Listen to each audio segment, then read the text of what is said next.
Welcome, and thank you for tuning in today to the human training your dog is begging for. If you're needing help understanding your dog's behaviors, you've come to the right place. We're Charles and Laura Countryman, co-founders of Canine Culture Dog Training in Dallas, Texas. And as always, we have senior trainer and head of dog evaluations, Wyatt, with us today. Good morning. Good morning. Good morning, Laura. Good morning. So from training, behavioral or emotional issues to perhaps just the health and happiness of your dog, our goal is to help you understand your dog better and hopefully learn more about creating behaviors you'd like to see more and therefore lessen or replace some of those dastardly behaviors you'd like to see a little less of. Our goal is to help you and your dog improve your relationship together. And on this episode is really pertinent to that goal. We will be, today's episode is basically breaking down the dog brain, dopamine, endorphins, oxytocin, serotonins, how they impact your dog's behavior, and how can you use them in your favor sometimes. Sometimes they don't work in your favor very often, but sometimes you can really spin them to take advantage of them. And I don't know if you've given your dog's brain a lot of thought, but their brain is, fairly similar to our brain. A brain is a brain for I guess I'm going to qualify that and say I'm not a vet. I'm not a doctor. Clearly, I'm a dog trainer. But their brain secretes chemicals just like our brain. They have emotions just like humans. They don't have the full range of emotions that humans have, and their brains work a little differently.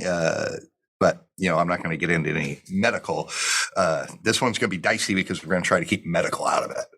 But just from a dog owner perspective and a dog trainer perspective, how can, what's important to understand about those chemicals in the brain? And the good rule of thumb, if you're looking at or thinking of dopamine, serotonin, and oxytocin, think of them as the feel-good chemicals our brain, as well as your dog brain, releases that improve mood and affect happiness. So if they're clicking along with the right chemical balance in their brain, then you have pretty much a good, stable dog, right, Wyatt? Yeah. Yes. Yeah. That's what we're all looking for.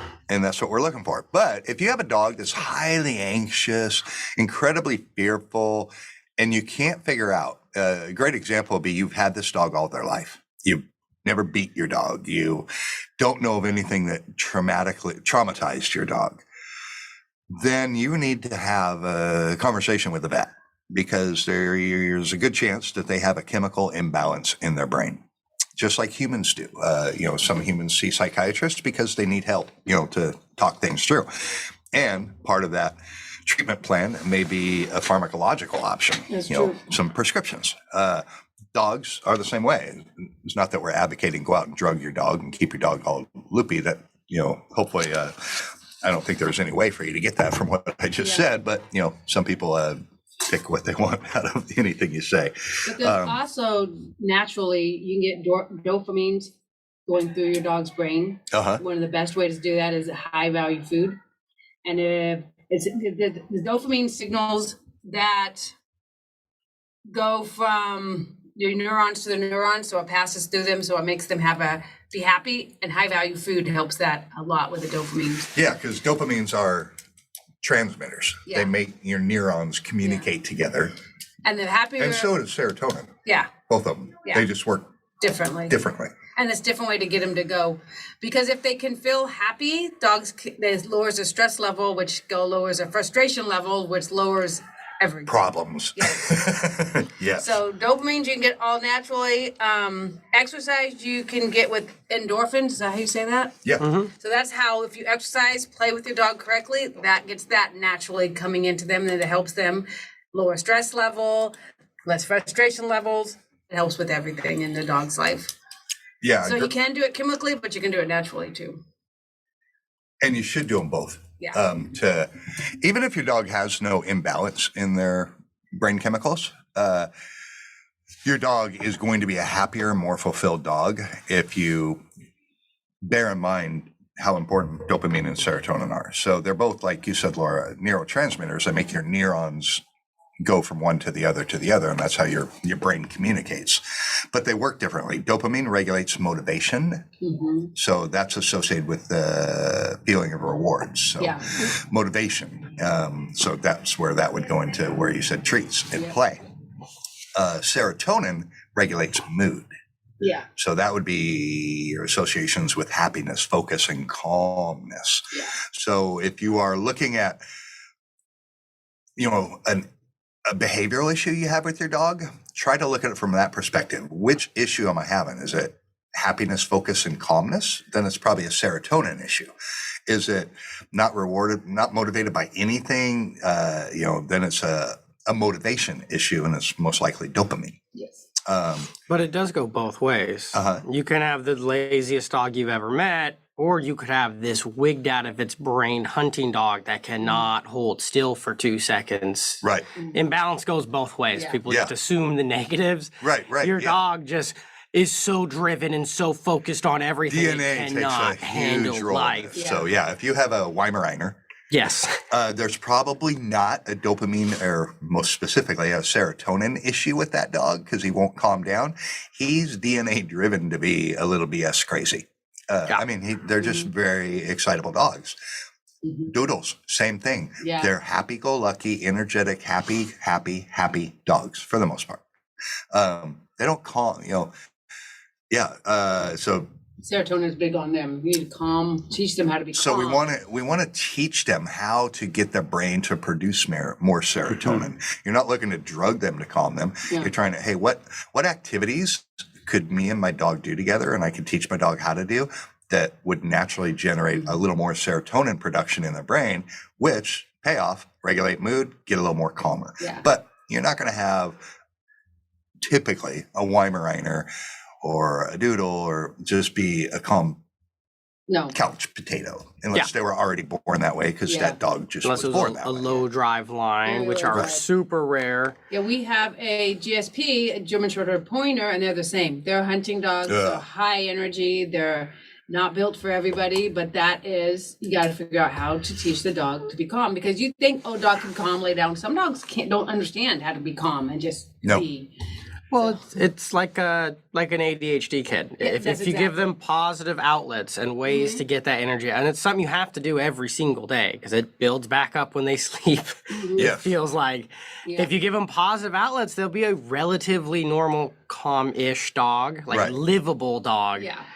Even an apartment dog, it's doable if you give them positive outlets. Yes. It's way more challenging without a backyard, but it's still doable. You've just got to have that. Absolutely doable.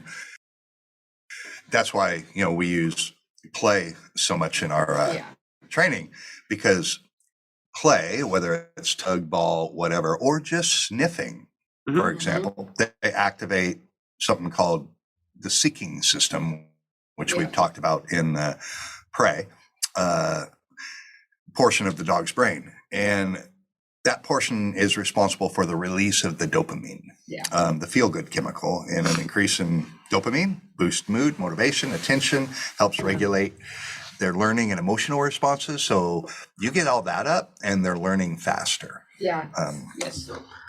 But I would say if you do have a legitimate issue, like some traumatic event happened and now we're dealing with some serious trauma, or your dog just had this issue its whole life, drugs are not evil. Yeah, that's true. It is a very good stopgap of, hey, I need to do training, but this trainer's 3 months booked out. Right. Let's use some meds to get us there, and then once we understand how to do all this, then we can wean off it. Yeah, and again, none of us are doctors. You want to have a conversation with your vet, and if you feel your vet is not hearing you, find a new vet. Yes. Just like if I see a human doctor and I don't think my human doctor is really listening to me, I'm finding me a new doctor. Or they're just trying to sell you something. Or they're just, throwing down prescriptions without even talking to me. Yeah. It goes both ways. Like you said, Wyatt, prescriptions are not the end all to be all. You can't just drug a dog into good behavior. If that was the case, there would be it'd be the wonder drug. And, oh, Lord. And then they would have made that drug for humans, and it would be the wonder drug for humans too, because it works that good. There's no such thing. So with humans, it takes therapy sometimes, depending on the level of anxiety you have or fear. What trauma you had. So it's a combination of the two. It's a prescription with therapy, and that's how I look at training. Most prescriptions assign, if you go to the website for that company, it says in conjunction with behavioral modification training. Yeah. So that prescription is designed to work in conjunction with training that teaches foundations of calmness and impulse control and new behaviors and better behaviors. And one does not go without the other. You can't train out a chemical imbalance, and you can't treat with a prescription out a lack of foundational obedience and understanding. That's impossible. Yeah. And there are some dogs that have, like, we've trained a couple Rottweilers that some bad breeding happened and they are just aggressive. Yeah. Like they just randomly flipped a switch and they need to have drugs probably their whole life. The training is very required, but they have a serious imbalance, some breeding problem. I don't even know what it was. Right. With that dog's brain, and he needs drugs probably its whole life. Yes. But you just can't solely depend on those. Yep. And what happens if you don't have enough, your dog does not have enough serotonin in their brain? That's where you see what you were just talking about, fear, aggression, and anxiety. But you'd be surprised at how often serotonin deficiency is simply due not to breeding, although that is a big one, but to dietary imbalances. Yeah. If that's the case, that's an easy fix. You start being aware of what you're feeding your dog. Really read the ingredients on the back of your dog food and get high quality dog food. If you're spending, I don't know, $30, who knows what dog food costs now, it's going up so much, but let's say you're spending $35 for a bag of dog food. Maybe you spend $55. If that fixed it, that's a lot cheaper than a prescription. Yep. Yes. And it's healthier for your dog. Their weight's probably going to be right. Their bowel movements are going to be better. If you're feeding a pretty good dog food when the stool is small. Yes. If it's huge stool, that means they're not processing hardly anything. They're just shoving it all out their body. You should see a difference in stool size after you change to a high quality dog food. And that high quality dog food will save you in vet visits, prescriptions, just complications your dog's going to face 5 years, 8 years from, health-wise from later. So maybe it's $10 or $15 a month more, but it'll save you potentially thousands in vet care later. Well, let alone your dog's quality of life. Yeah. Better. What is that worth? Yeah. Yeah. Another thing you need to know too is not all vets know about nutrition of dogs. And in school they learn a little bit, but maybe sometimes it's better to find a nutritionist for dogs. I don't know if there's people out there that know more. Some vets they know about food, but they're not as in depth know about it. Like we have a trainer here that worked for Hollywood Pets. And that was her job, with dog food nutrition. She knows a lot, and she's not a vet. Yeah. So because she studied studying. She had to, because they sell so much different kind of dog food. So that Hollywood feed is great if you have one near you. Yeah. So that's something to think about too, because some vets, they're pushing, just like some doctors pushing who the rep came in to sell that dog. Yeah, one of the problems, that's a great point. One of the problems is a lot of vets push hill science. And it's because that's how they market their dog food. I'm personally just not a big fan of hill science. Is there a brand or two that's great for that reason the dog needs it? Almost certainly. But is it the end all to be all of the best dog food? No way. I personally do not believe so. To give credit to the vets too, there are not dog vets. They are vets. Yeah, that's a very lot. Wide range of species, let alone breeds. Our human doctor just sees us humans. They don't also see horses. Well, they still struggle because there's 12 different flavors of human. There are hundreds of breeds of dog. Right. Just in dogs, let alone now they've got to worry about cats and birds and lizards.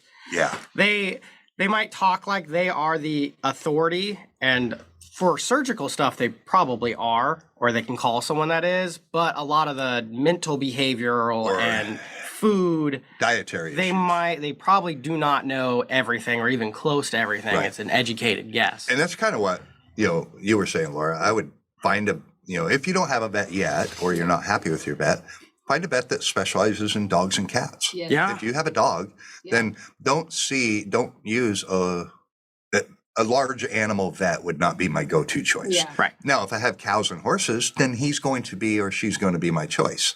But if I don't have a cow and a horse, I'm looking for a vet that really specializes in dogs and cats. Yep. Small animals. Especially if you're in a city, they exist. Pets. They are there. Yeah. There's a website I'll say, and I think we could link it somewhere, but Dog Food Advisory. We'll link it to this podcast. That one's It's an awesome website. It's free, and it rates every kind of dog food out there. It's very impartial too. Yes, yeah. Like one line from this specific fact or specific brand will be phenomenal, and their next line will be garbage. Yeah. Yeah. They're very same impartial. company, but Yes. they'll have a couple lines, and one is straight up garbage. Yeah. I mean, you read the ingredients, you're like, wow. And it explains the ingredients. It say why this ingredient is not good. Why, and it's an awesome. It's a very educational website. Yes. It also talks about sizes, and they have certain breeds, like German Shepherds and Labs have their own little page because they're just so common. Right. If you've got a rare breed, you probably won't, but you can just go on big sized dogs or small dogs. It's a pretty, and it's a pretty very, good. yeah, we'll definitely link that. It's dry food, wet food, raw food. It's just a good website. Very good. And you'll be very educated about feeding your dog appropriately. And you're going to be amazed if you go to that website that I'm not going to name any brands, but there's some really expensive, air quote, high-end brands out there that are junk. They're just really good at marketing. Yes. But man, they sell garbage food. Yeah. If you're wondering what Laura and I feed our dogs, we feed them Victor dog food made here in Texas.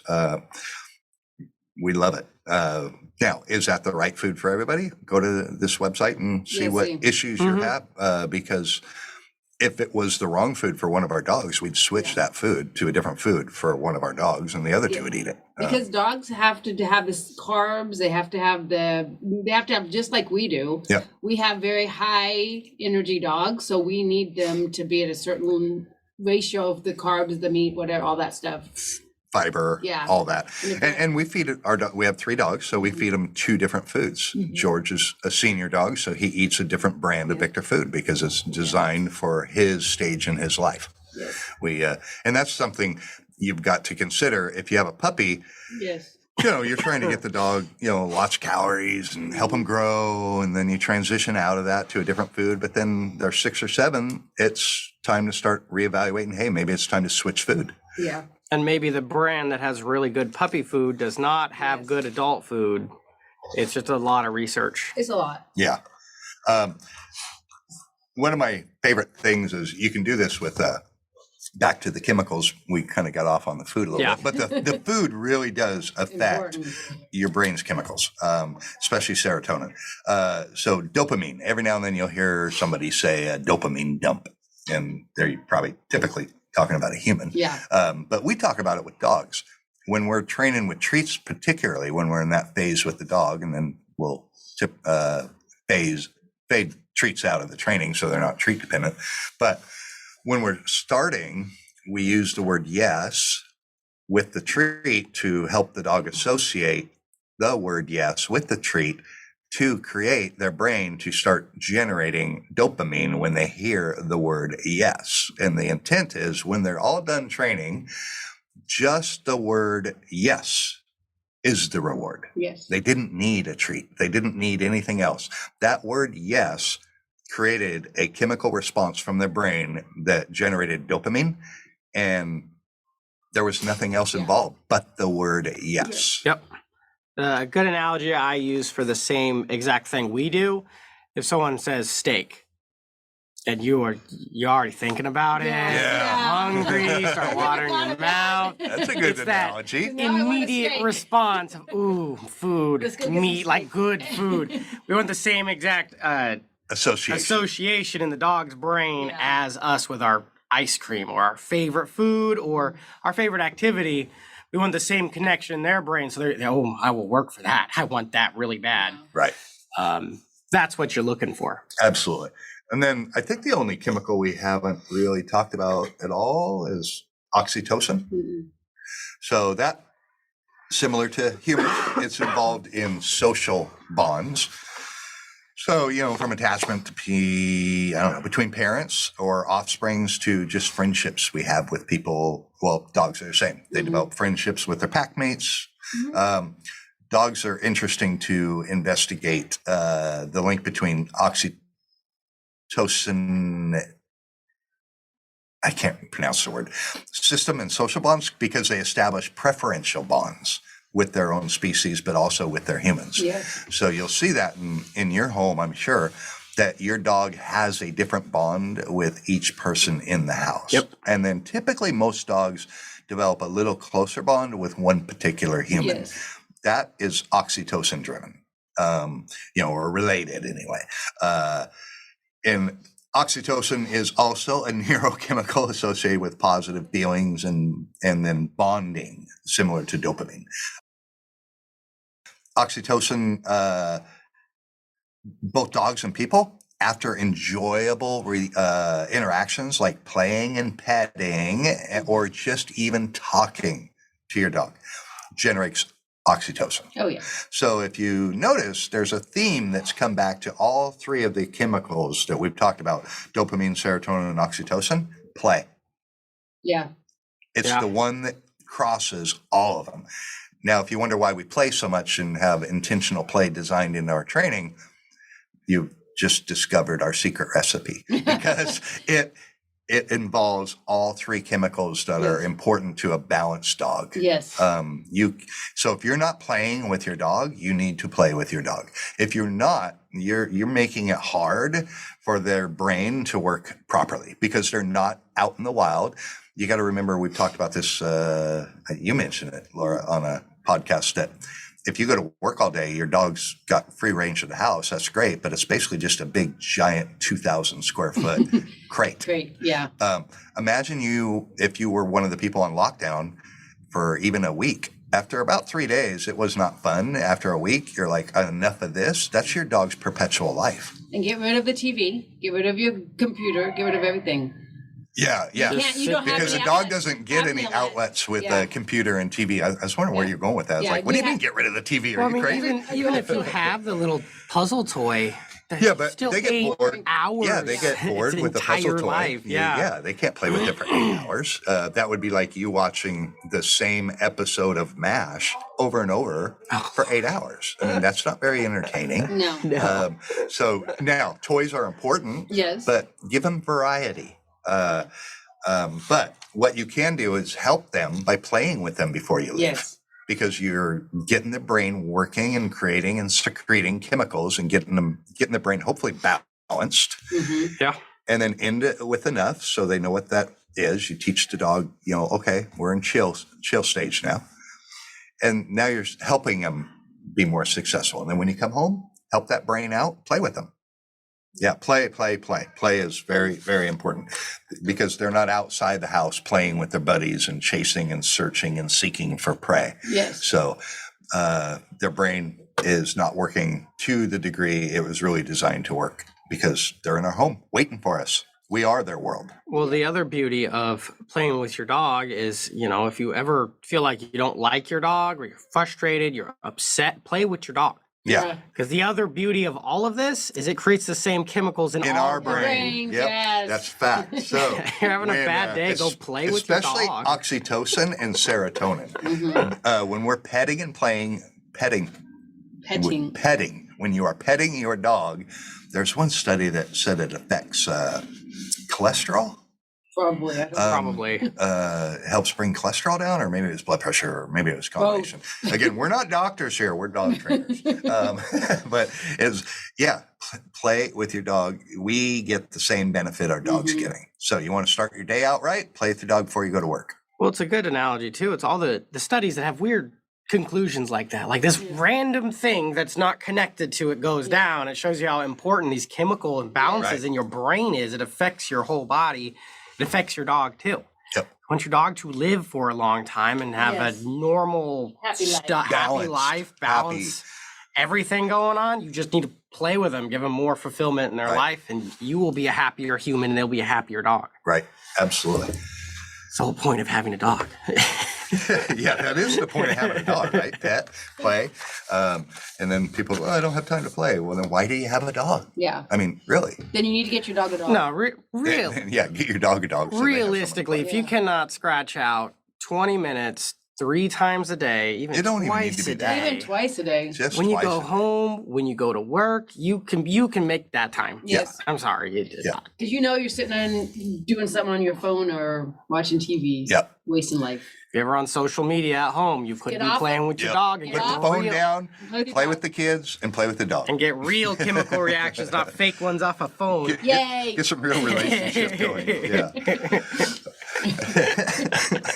Put the phone down. All right. If part of our conversation helped you, then I guess we accomplished what we were trying to do today. And we will include a link to that dog food rating website. It's so helpful. In the description with the podcast. And if you want to know about play more, just watch our other our other podcast that talks about play. We talk about play, and then we also talk about emotions. Yes. So that would be Blue Ribbon Emotions. That would be a good one to listen to too. So you can kind of put all 3 of those together and get a more balanced picture of what's happening in your dog's brain and life, and how you can, what steps you could take to really help your dog along. Once you identify what your dog's deficiency is, you can make playtime specifically geared for that issue. Yeah. You need to be able to calm more. I'm going to make you sit and stay. I'm going to throw your ball and you're going to stay. Mm-hmm. Then I'll tell you to get it and come back. Right. Yep. It can be geared toward your dog's problems. All right. If you have any questions on that, feel free to reach out to us at k-9culture.com, and we will do our best to answer your question. If you are struggling with anything with your dog, we would love to be a part of your dog's training journey and assist you in having a dog that is a joy to live with. Be sure to follow us on Instagram, hashtag Canine Culture Dog Training DFW, as well as Facebook, Canine Culture Dog Training DFW, for more dog training information. All right. And next week's podcast is lack of boundaries, lack of respect, setting appropriate boundaries for the good of everyone, your dog, you, everyone in the house. Yes. And until next week, go have fun with your dog.